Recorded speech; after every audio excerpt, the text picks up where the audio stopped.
Hello and welcome to Jimma University School of Biomedical Engineering. I'm Hafiza, and in this short video, I would like to cover some basic things on a CT scan. At the end of this video, you should be able to understand where a CT scan is, how a CT scan works, the basics of CT scan, CT generations, anatomy of CT, medical use of CT and its precautions, and finally, the benefits and risks of CT scan, so stay focused. We're gonna start from the introduction. A CT is an abbreviation of computer tomography. It's a source of ionizing radiation, like an X-ray, where, unlike the X-ray machine, there is a rotation of the ray at the target area. CT is a useful tool for assisting diagnosis in medicine. Here is the image of clinical CT machine. Early 1900, Alessandro Vallebona from Italy had the idea of taking slices of the body for imaging or tomography. In 1971, the first CT scan performed. In 1974, a CT scanner was installed. The inventor of a CT scan are credited as Godfrey Hounsfield from Britain and Alan Combrag from South Africa.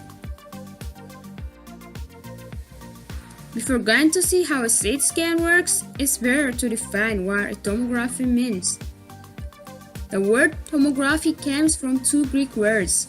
Tomos means slice and graphin means to write, which by mean that imaging of an object by analyzing its slices. Let's see how a CT scan works.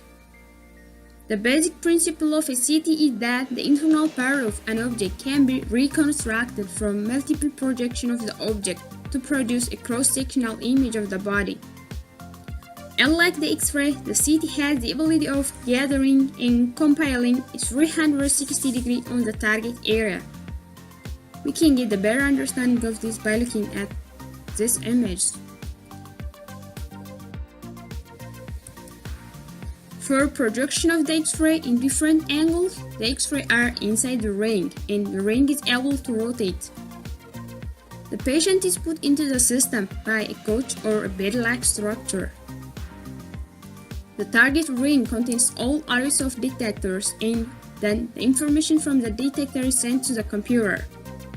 The detector measures the amount of radiation absorbed throughout the body, and the special computer program which processes a series of pictures or slices are reconstructed into a three-dimensional image. Then the three-dimensional image appears in the monitor.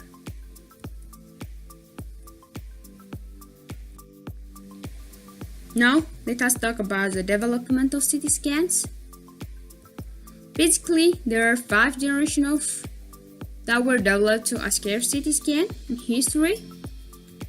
The first generation CT scan was a translate-rotate system.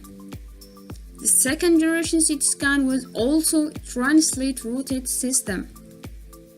The third generation CT scan was a rotate-rotate system.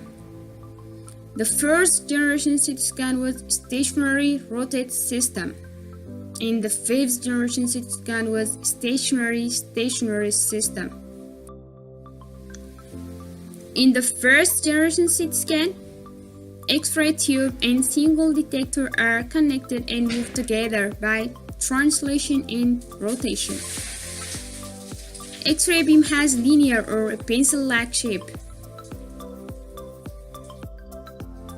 Second generation CT scan, same type of movement with the first generation CT scan, where multiple detectors are arranged in a row in a second generation CT scan and fan-shaped X-ray beam instead of a linear shaped. In the third generation CT scan, there is full rotation of X-ray tube plus detectors complex. In the fourth generation CT scan, only X-ray tube rotates and detectors are stationary. In the fifth generation CT scan, no moving parts here, Both the X-ray and the detectors are stationary and it uses an electron beam tomography.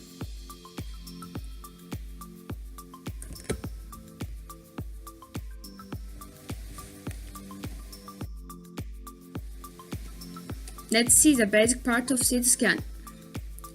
The CT has an energy source, an X-ray source which rotates 360 degrees, a detector which measures the amount of radiation absorbed, and a collimator which helps us to focus the X-rays and prevent it from scattering, and a data acquisition system for the reconstruction of the three-dimensional image.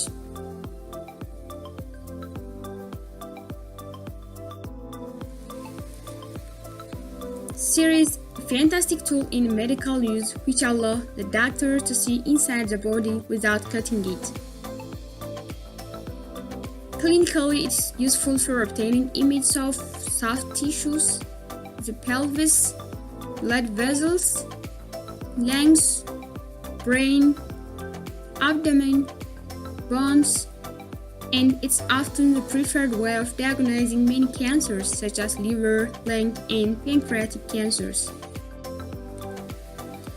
Here, there are some considerations to be taken before CT scan. This includes metal objects including jewelry, eyeglass, dentures, and hairpins should be removed.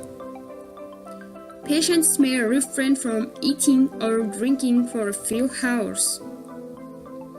Patients should tell their doctor if they have other conditions like cancer or heart disease, because this may affect the CT imaging, and in general not recommended for a pregnant woman because of the potential risk to her baby.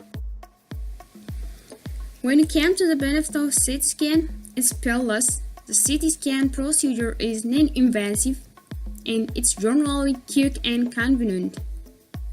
It's also precise.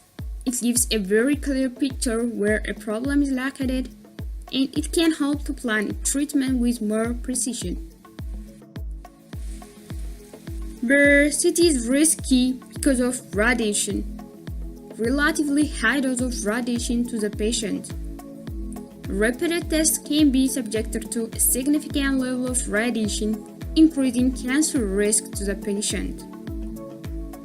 There may be an allergic reaction. Some people can have an allergic reactions. They may develop hives and an itch.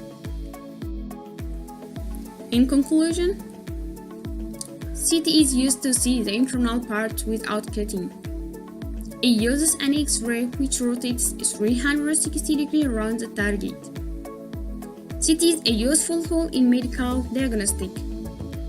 There are different generations of CT. Although CT is a useful machine, it also has some risks. That's what a CT scan is. I hope that's giving you a better of an idea about CT scan and how it works. Thank you for your time.